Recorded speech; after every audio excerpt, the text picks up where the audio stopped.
eta kulhu. Nah, ieu kulhu lain sabarang eta mukjizat. Kulhu teh mukjizat geus lamun urang talar kulhu eta bae dibulak-balik. Lamun urang maca kulhu dibulak-balik ulah loba-loba 200.000 bae. Tuh sia mah jubeu bae. Maca Quran mah kulhu. Baca kulhu 200.000 haram ka neraka. Atakah ngaranna? Bentak siapkeun tasbihna. Asal peting jam 12 hudang mandi wudu salat langsung maca kulhu datang ke subuh. Ingat amanat maca kulhu 200. Illallah la ilaha illallah la ilaha illallah Muhammadur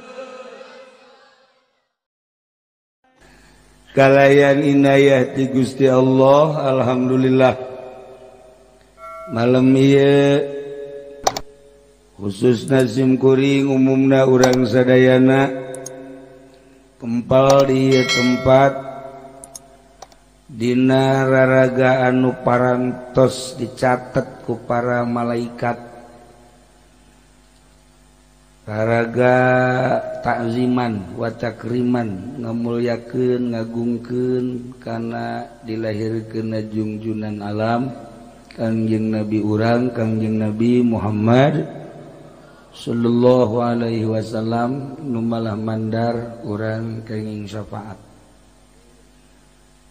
Mudah-mudahan nu kumpul di dieu khususna urang kejaga di akhirat disyafaatan ku Kangjeng Nabi urang Kangjeng Nabi Muhammad sallallahu alaihi wasallam. Simkuring ngahaja datang ka dieu malam ieu motifna dua. Nomor kahiji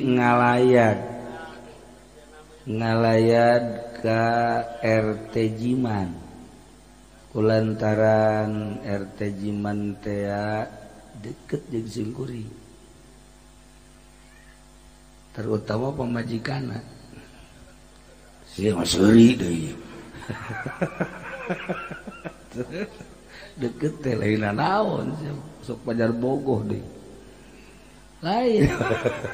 jadi jadi tukang urut jadi deket. Alhamdulillah hubungan bilateral ngurut. Nah alhamdulillahirabbil alamin. Malam ieu simkuring ngahaja takziah ke RT Jiman kurang bacakeun Fatihah ka anjeunna ila hadrati ruhi RT Jiman. Al-Fatihah. Bismillahirrahmanirrahim. Alhamdulillahirabbil alamin arrahmanir rahim maliki yaumiddin. Iyyaka na'budu wa iyyaka nasta'in ihdinas siratal mustaqim siratal ladzina an'amta 'alaihim ghairil maghdubi 'alaihim waladdallin. Nomor kedua orang maulidan patali jeung iman urang ka Allah, iman urang ka Kangjeng Rasulullah Muhammad sallallahu alaihi wasallam. Ku iman ka Kangjeng Nabi sanajan peuting bari tiris jam 12 kurang saparapat masih kedeh diuk. Ieu tanda iman, tanda cinta. Lamun teh cinta ka Kangjeng Nabi titah diuk di dieu jeung moal daek. Moal daek ieu tanda iman mantak geus pol ieu iman. Kulantaran geus pol lamun paeh ieu kuari ka surga. Maksudnya lain amin mun urang paeh babarengan daek ka surga daek di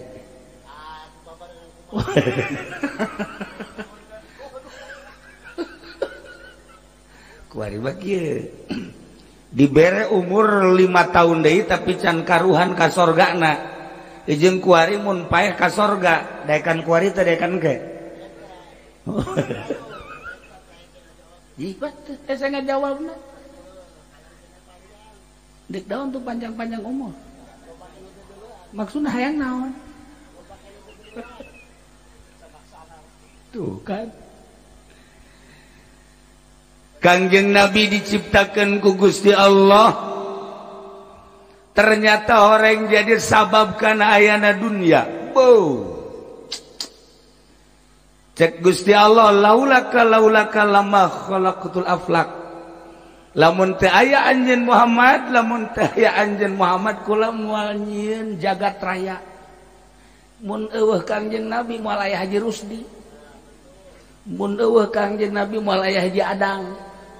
mun eueuh Haji Rusdi moal aya Bijam Sinah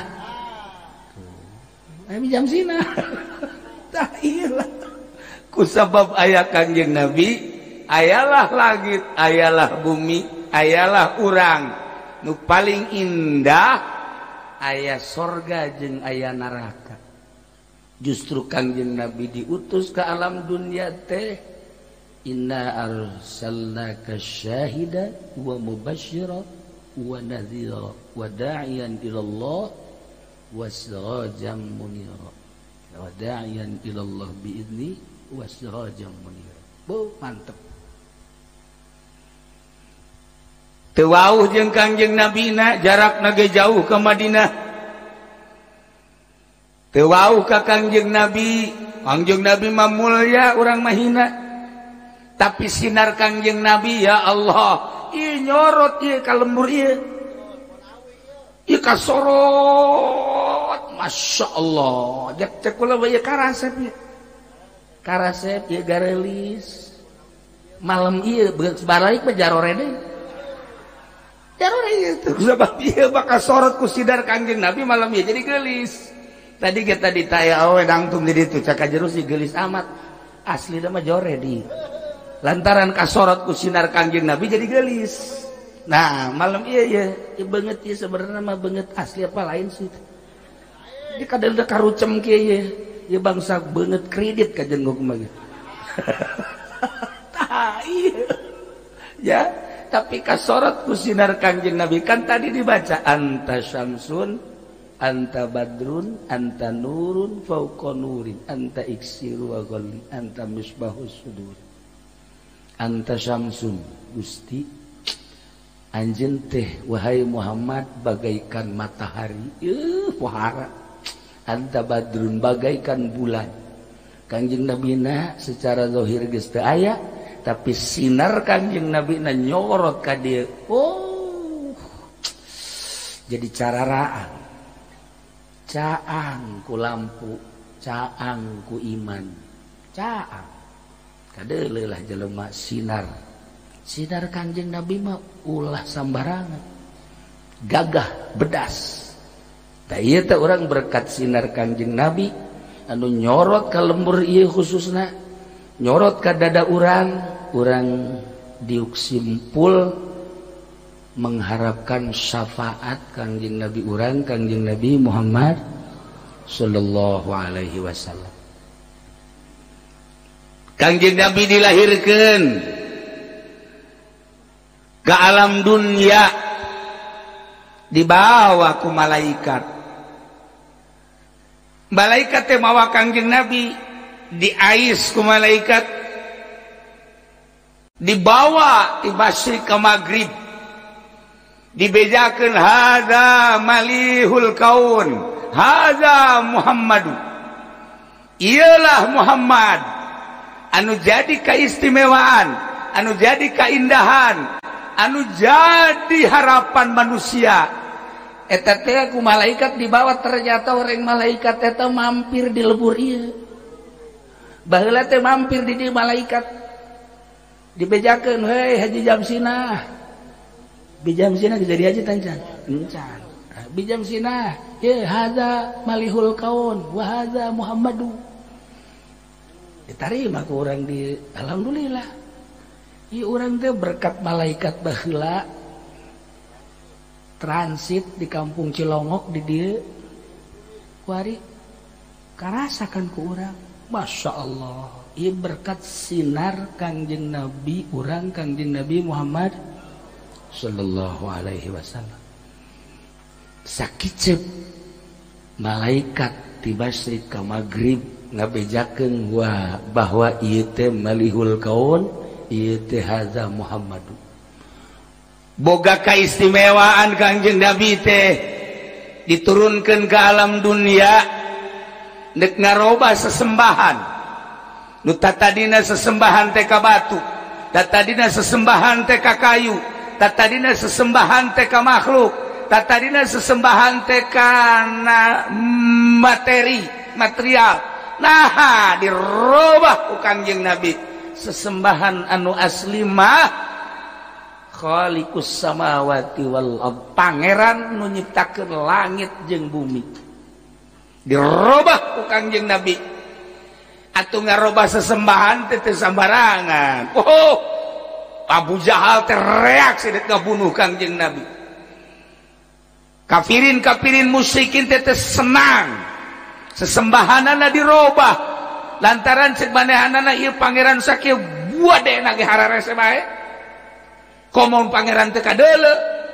Pangeran teh ieu Uza, ieu Lata, ieu Manat, bulede pangeran teh. Ieu ribut bae di alam dunia. Pas ini politik, pas ini ekonomi, pas ini budaya,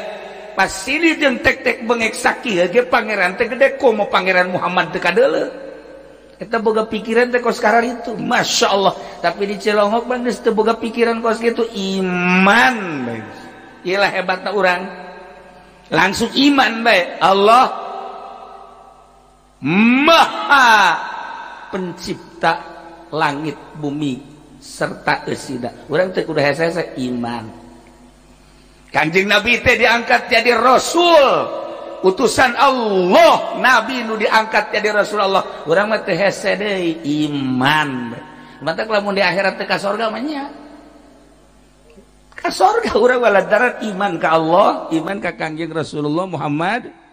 sallallahu alaihi wasallam. Nah iyalah Kangjeng Nabi dakwah di zaman Kangjeng tepikeun ka ayeuna teu eureun-eureun, dilanjut ku para sahabat, ku para tabiin, ku atbat tabiin, dilanjut ku para ulama-ulama. Alhamdulillah tepi ka ayeuna. Mantak sing hade iman urang ka Kangjeng Nabi, sing hade pelakeun di jero hate, bukakeun hatena teh mun aya peso mah sesuaikeun heula ya. Jeung iman asupkeun ka dieu teh, ka tutupkeun deui. Kan mantep. Jadi ulah pudar iman teh di jero ieu. Ya Allah ya Rabbi. Nah, ieu Kangjeng Nabi diutus ka alam dunia jadi rasul, diangkat ku Gusti Allah, ngabogaan mukjizat anu nomor kahiji nama Al-Qur'anul Karim. Geus lamun urang talar Quran berarti eta geus lain jelema leutik. Atawa ulah saquran lah loba teuing saquran mah Yasin we Yasin lain jelema sambarangan. Kudu cenah Kiai Yasin mah panjang teuing, tabarok atuh tabarok cenah panjang teuing Kiai teh mah amaya tasaalun eta deui cenah carang geus batu sabihis sabihis cenah panjang teuing ieu mah udah nu talar rasana ieu talar. Nah ieu beta kulhu. Nah, ieu kulhu lain sabarang eta mukjizat. Kulhu teh mukjizat geus lamun urang talar kulhu eta bae dibulak-balik. Lamun urang maca kulhu dibulak-balik ulah loba-loba 200.000 bae. Tuh sia mah jubeu bae. Maca Quran mah kulhu. Baca kulhu 200.000 haram ka neraka. Atakah ngaranna? Bentak siapkeun tasbihna. Asal peting jam 12 hudang mandi wudu salat langsung baca kulhu datang ke subuh. Ngomong doang ye menang 3 aya bae 200.000 jelema nu maca kulhu menang 200.000 saumur hirup moal ka neraka. Nah dibantak oleh-olehna urang malam ieu nya malam ieu ibu oleh-olehna bapak geus bae maca kulhu salila hirup 200.000. Catet sapeting misalnya menang 50 catat di lawang 50 keisukan 50 keisukan deui turun lantaran tunduh 20 itu karak 120 malam kaopat tunduh 10 tuh asana ada ka paeh mah teu anggeus mah 200.000 haram ka neraka ya Allah ya Rabbi. Jadi sanajan ka neraka moal panas itu mah gara reheng kabeh anu sejen mah gara reheng haji Rusdi mah basa di jadinya nama di neraka ge nasbeh bae kieu belain amin di neraka ge nasbeh tiis ditaranya gue di kunaon sih bisa jadi tiis ge berkat di dunia maca kulhu 200.000 jadi teu panas dek ngabuktikeun bahwa neraka teh seuneuna eleh ku kulhu 200.000 Masya Allah geus jeung urang Cilongok mah teu kudu salat maca kulhu bae 200.000 terus ulah salat ulah naon kulhu bae itu salah goblok tetep salat dan baca kulhu 200.000 nah kuari diniatan di jero hatena oh hendeuk maca kulhu 200.000 tulis tadi lawang Cilongok ge loba tulisan-tulisan kan hutang tulisan hutang iya buat tulisan maca kulhu ya Allah ya Rabbi mantep guys oleh-oleh muludan guari urang siapkeun tasbih siapkeun rencana di jero hate salila hirup urang maca kulhu sabaraha lobana 200.000 lah saeutik 200.000 saeutik 200.000 mah tapi coba ge laksanakeun Bismillahirrahmanirrahim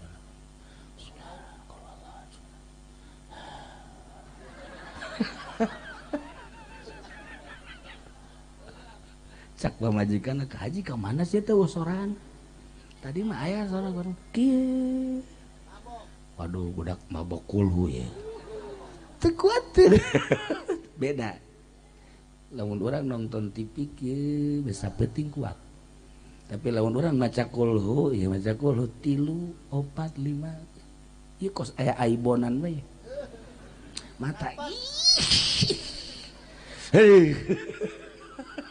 beda baca kulhu sebab lawan dumantek teu kuat naon kulhu teh wahyu diturunkeunna ge teu sambarangan dibaca ku urang anu daharna ge sambarangan nginungna sambarangan teu kuat jadi deukna heuai terus orang siap kuari mah lamun maca kulhu terutama bapak-bapak kopi kopi gitu besi kopina kurang loba saember maksudnya kieu saember mah di lamun diinum ku urang sagelas-sagelas eta mah biasa lantaran ieu mah tunduhna rosa hulu diasupkeun tadi kan mal tunduh tah mah jadi uang gitulah para jamaah kaum muslimin wal muslimat rahimakumullah nyaritakeun Kangjeng Nabi indah sebab urangna iman tapi kadenge ku Kristen kadenge ku Yahudi benci urang mah nyaritakeun Kangjeng Nabi Masya Allah ulidal habibu wa khadduhu mutawarridun dilahirkeun Kangjeng Nabi pipina ya Allah ya Rabbi wa khadduhu mutawarridun hartina percis kos kembang mawar kumaha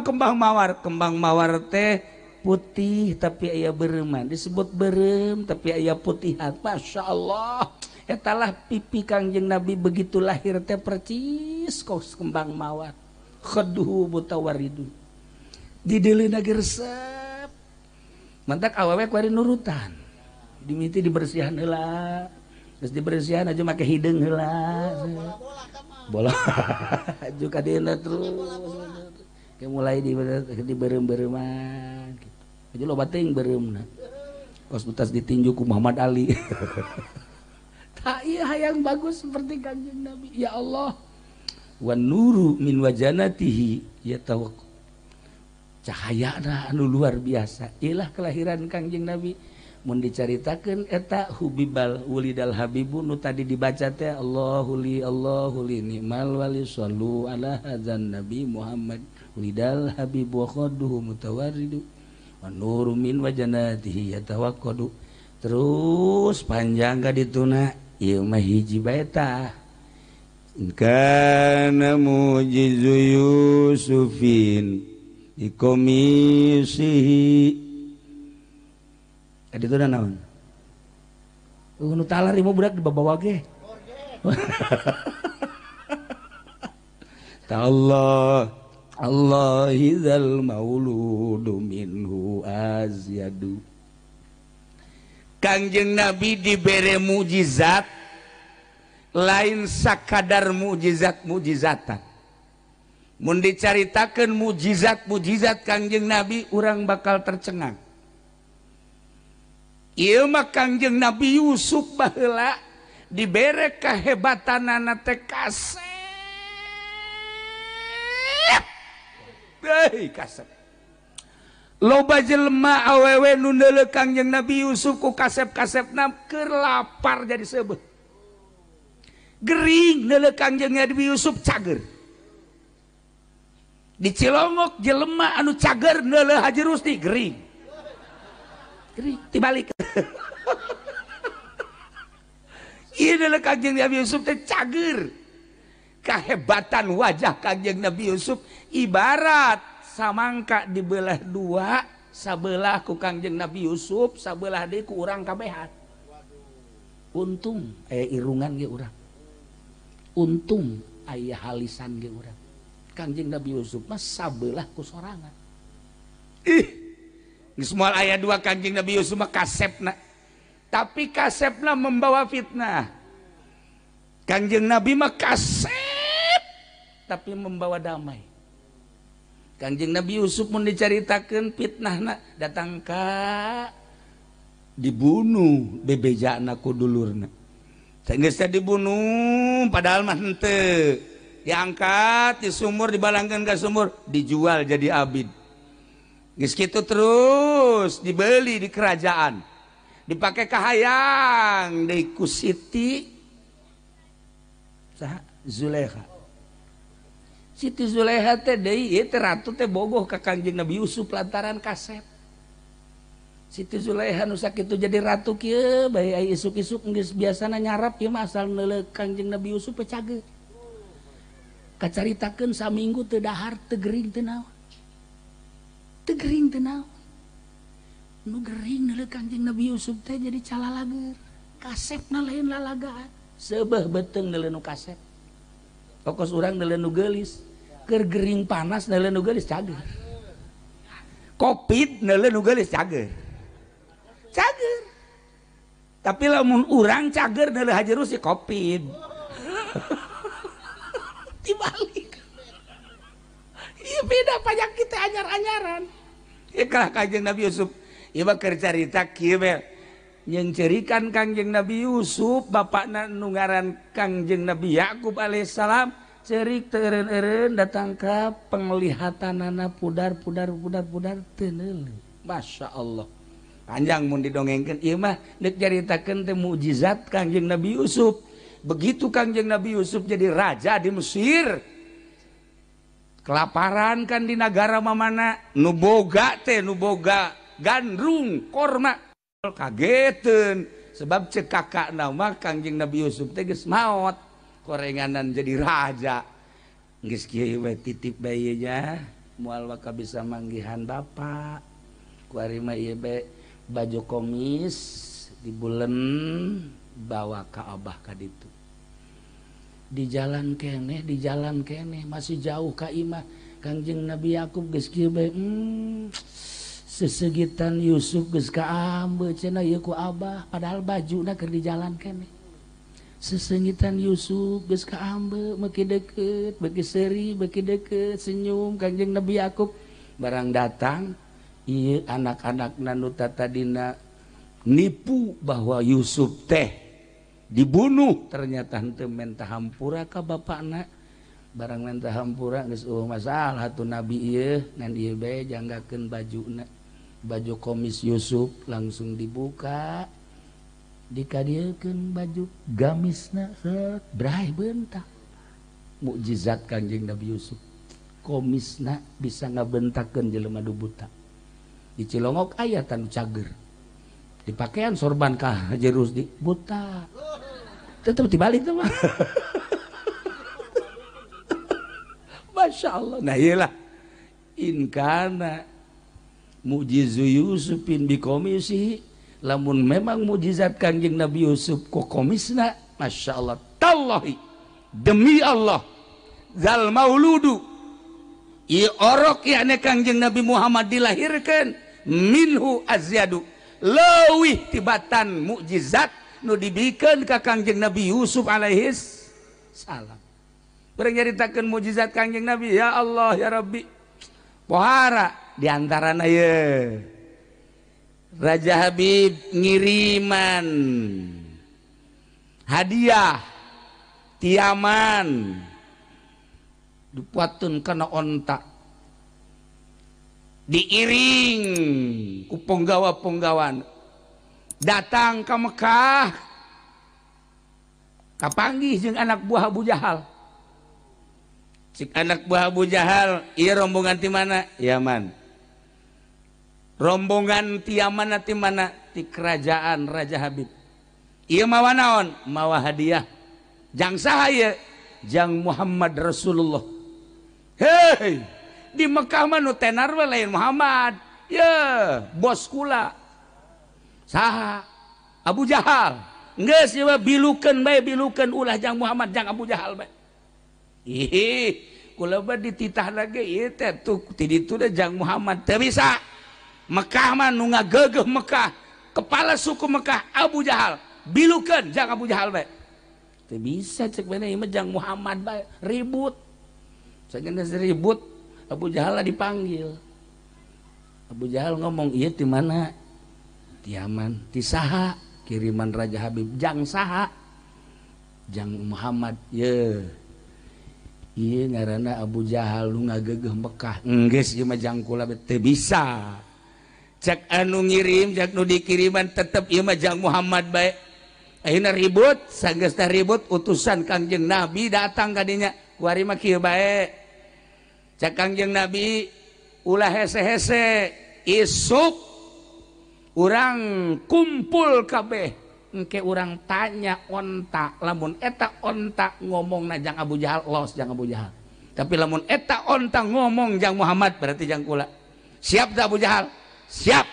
isuk urang kumpul hadiran ku seluruh Arab seluruh orang Arab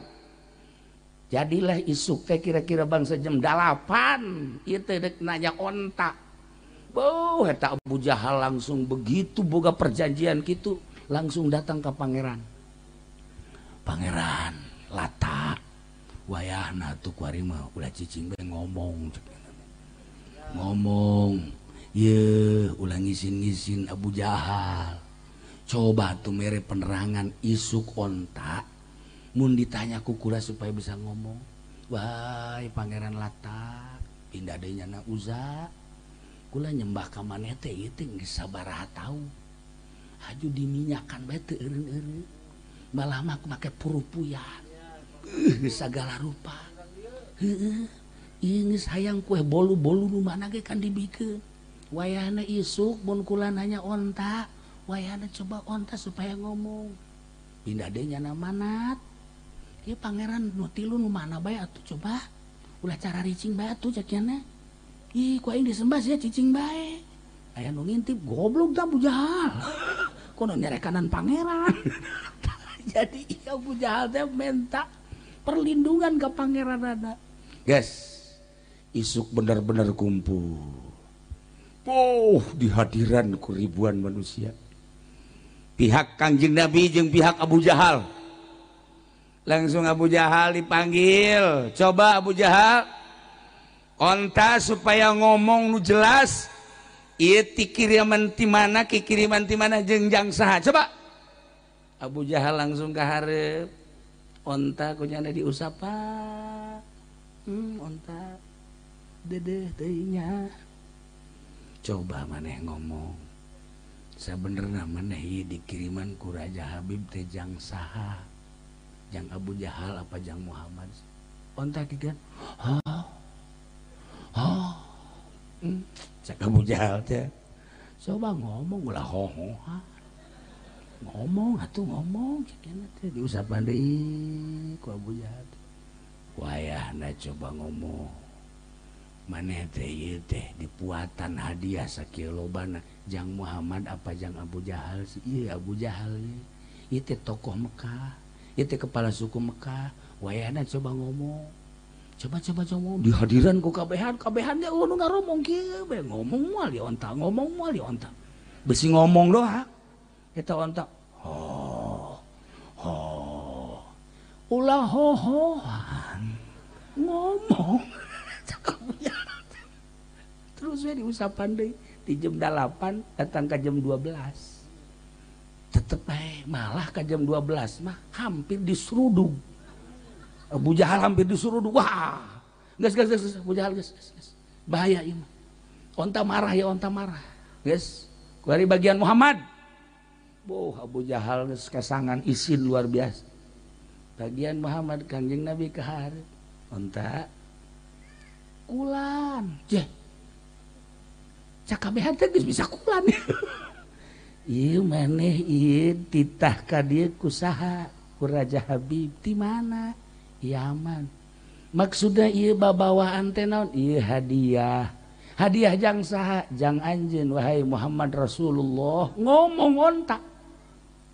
onta ngomong Masya Allah Karim karak jelema kabeh kaget lantaran Kangjeng Nabi bisa ngomong jeung onta ngobrol jeung onta Haji Rusdi mah awewe ge ditanya terekeun ngomong eta kurang hadiah puji eta hadiah maka ini roa itu ada asar atuh jangan onta danya awewe bete dek ngomong ka onta pernah nyana ngomong ngajakan ngobrol ka ucing digegel nah iya para jamaah kaum muslimin wal muslimat rahimakumullah eueuh jalan datangkan teh iman ka Kangjeng Nabi sebab Kangjeng Nabi ti mimiti dilahirkeun ge boga kaindahan anu luar biasa di antarana wajahna berseri-seri sinarna nembus kaluhur katingali ku balerea aya sinar naon sih ieu aya sinar naon sih padahal mah Kangjeng Nabi dilahirkeun sinarna mencuat kaluhur aju mujizat tadi antarana tadi onta bisa diajak ngobrol ialah in kana mujizu Yusufin bi komisi lamun bae mujizat Kangjeng Nabi Yusuf dengan komisna bisa nyagerkeun mata nu ngaran bapakna tallahi demi Allah zal mauludi ieu orok yakni Kangjeng Nabi Muhammad minhu azyadu leuwih tibatan eta dibawa ku Kangjeng Nabi hadiah teh sageus dibawa ditinggali ku Kangjeng Nabi Masya Allah ternyata emas segede kieu lain hiji 40 segede kieu di samping emas perak deh dibawa ku Kangjeng Nabi ka Jabal Abi Kubais Kangjeng Nabi diburusutkeun da emas kitu kene sutra-sutrana cek Kangjeng Nabi wahai emas wahai perak wahai pakaian-pakaian sutra anjeun teh dikirimkeun ti Yaman jang kaula kula nampak bunga ku ayan hadiah tapi kula teu ngabutuhkeun karena emas perak jeung pakaian kos kieu ku ayana sakitu ieu mah lain jang pakaian dunia engke ieu mah di sorga maka wayahna wahai emas wahai perak wahai sutra maneh saat ieu keneh berubahlah menjadi kesik-kesik jeung pasir-pasir harita keneh prak menjadi pasir lamun kanyawan ku Haji Rusdi ya atuh naonan pugu urang mah kesik hayang jadi emas. Ya Allah ya Rabbi ieu kunaon emas jadi kesik teu hayangin Kangjeng Nabi mah lantaran emas mah engke di sorga mah urang ye lawangna emas cecekelna emas kursi emas segala rupa emas kuari mah aya kan di dieu ge emas tono tama orang Brebes tama tah ieu lah di sorga engke mantak di dunia ulah hayang mewah-mewah engke di sorga urang mah iman ka Allah iman ka Kangjeng Rasulullah hayang naon engke di sorga geus deukeut sorga teh geus deukeut di hareupeun urang kanyahoan sorga geus deukeut tanyakeun ka RT Jiman pae heula tanyakeun ka RK Patin nya mah geus datang deukeut sorga teh deukeut di hareupeun urang asal dicabut nyawa urang geus ka sorga urang mana meureun urang mana meureun belajar ya sia mah bagian ka ditu kanu kaencapan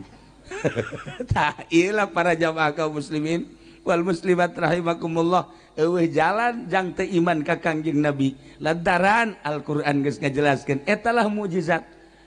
Al-Qur'an geus ngajelaskeun Bukhari geus ngajelaskeun Muslim geus ngajelaskeun berbagai mukjizat ke iraha deui kula jaritakeun mukjizat tadi nama kan ieuran cenah muludan teh endek naon ngaranna berseri lantaran kula kurang sehat atuh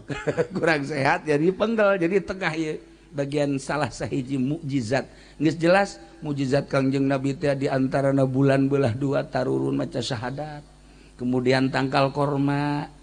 leumpang ka hareup maca syahadat balik deui deuk kurang kumaha deui masyaallah karim ieu kuari ya urang diuk di dieu ieu lamun lain mukjizat Kangjeng Nabi moal bisa hayang nyaho mukjizat ieu tah urang ieu tuh kuari teh keur ngarasakeun mukjizat begitu Kangjeng Nabi lahir ya Allah ya Rabbi jukut jararadi korma ngadadak buahan diala teu beak-beak bubuahan aya eta Kangjeng Nabi lahir urang merayakeun bae tuh cau sok bade naon tuh ieu ngarayakeun sakigi ngarayakeun doang komo lahirna Kangjeng Nabi terus geus kieu bae cau nu mana ini berkat tuh kan kelahiran Kangjeng Nabi dirayakeun dalam bae setara rimbul masyaallah karim nah iyalah Kangjeng Nabi urang Kangjeng Nabi Muhammad sallallahu alaihi wasallam ulah kaget lamun di Prancis kuari keur dihina Kangjeng Nabi melalui film-film kartun henteu aneh emang Kangjeng Nabi mati baheula kos kitu moal kanyahoan gedena lamun eueuh nu ngahina kiai moal kanyahoan gedena lamun eueuh nu ngahina wali moal kanyahoan walina lamun eueuh nu mencaci maki lamun wali kanyahoan gedena setelah dicaci maki dicaci dimaki dicarekan tetep bae nyana maka Allah moal bendueun wali mah kanu nyaci maki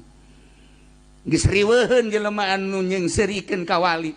geus riweuheun jelema anu mencaci maki mangga bae disabodokeun malah dibageuran kara kanyahoan luhurna jelema kiai kitu keneh mantak lamun aya jadi kiai kakarake jadi kiai doang haju dihina begitu dihina goblok beureun tinggal lain kiai mun tolol mun lain kiai teh mah kos kitu mah jawara mantak kaji umen nyaho jadi kiai nyaho henteu sebenarnya nah lamun dihina cicing jadi kiai mah tenang ulah ngalawan keur dicoba ku Gusti Allah sebab naon Kangjeng Nabi na baheula nu ngaran diciduhan mah geus sering nu ngaran diomongkeun mah geus sering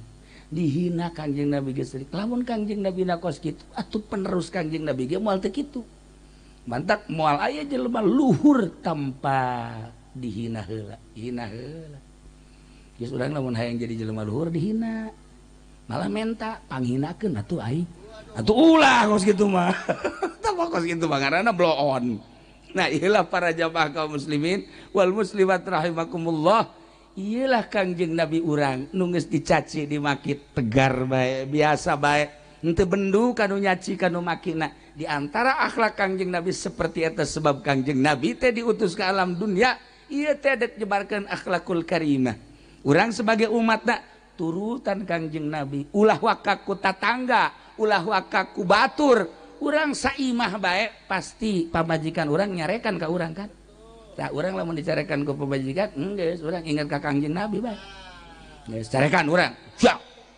dagang henteu naon henteu kopi mah lulu lockdown mah lulu dahar hayang ngojeng henteu carekan kan urang Cilongok makan bahasa kos gitu tah lain cilok gandu cilok mah lain gitu cilok lain cilok mah sopan di dia mah dilemburi mah soropan bahasa lagi masya Allah orang dicarekan asa dinyanyian baik kakak ulah gitu atuh tangenahin kus orang Karawang mah itu mah kalau mau dicarekan gue pemajikan ulah ngomong cicing wes ingat ke Kangjeng Nabi lah Kangjeng Nabi jadi dicarekan cicing baik ke pemajikan akan terbetah datang ke cicing baik siap ceknya nih lain awewe merenya juri gimana cicing dicarekan gue kumaha ge ulah malah naon kegejana ge keselin sorangan tak iya akhlak Kangjeng Nabi wa inna ma bi'us buah itu li utammima makarimal akhlak terapkeun heula di imah tangga salaki ka pamajikan kudu make akhlak pamajikan ka salaki make akhlak kan geunah komo lamun pamajikanana haju bisa diajak bareng ibadah wah geus nikmat jasa kurang hudang jam 1 atau jam 2 pamajikanna dihudang keneng nah deuk tahajud teh moal oh heuh nya tahajud bareng kak tahajud kak mandi bareng ngala wudu bareng oh kakak jadi imam neng jadi bandit nah Allahu Akbar geunaheun berjamaah jeung pamajikan ngomong mah dibuktiin nama anak tuh eta mantap ke sing hade di orang boga pamajikan teh bisa diajak berjamaah ulah masing-masing masing-masing pemajikan di luhur orang dihandap mal beres sama Allahu Akbar pemajikan kan sok nyingsat nama tuh pemajikan didinya baru sok ongkong nah iyalah para jamaah kaum muslimin wal muslimat rahimakumullah ieu mah kan sakadar nyaritakeun salah sahiji mukjizat Kangjeng Nabi bisa ngobrol jeung onta engke aya deui bisa ngobrol jeung maung engke aya deui bisa ngobrol jeung berbagai hewan engke aya deui bisa ngobrol jeung batu engke aya deui bisa ngobrol jeung tatangkalan endek kumaha teu iman mantak ulah kaget lamun di Prancis kuari dihina Kangjeng Nabi justru kuali di Prancis ribuan jelema asup Islam kewalahan di Prancis presiden lagi lantaran setelah ayeuna dicaci dimaki dihina di berbagai sekolah di universitas ternyata horeganan murid-murid malah asup Islam sabaraha pemain bola nu asup Islam sabaraha kitu ngaranna penyanyi nu asup Islam sabaraha budayawan nu asup Islam ayeuna ambalayah di Prancis mantap presiden Prancis kuari cicing bae aneh cek manehna makin dicaci ngaran Muhammad makin loba nu asup Islam aya aturan asup Islam maca syahadat teh sakali 500 urang asup Islam rombongan Masya Allah karim gitu kene di Moskow gara-gara seseorang wanita anu make jilbab kemudian diasupkeun ke penjara disidang deui tembak Masya Allah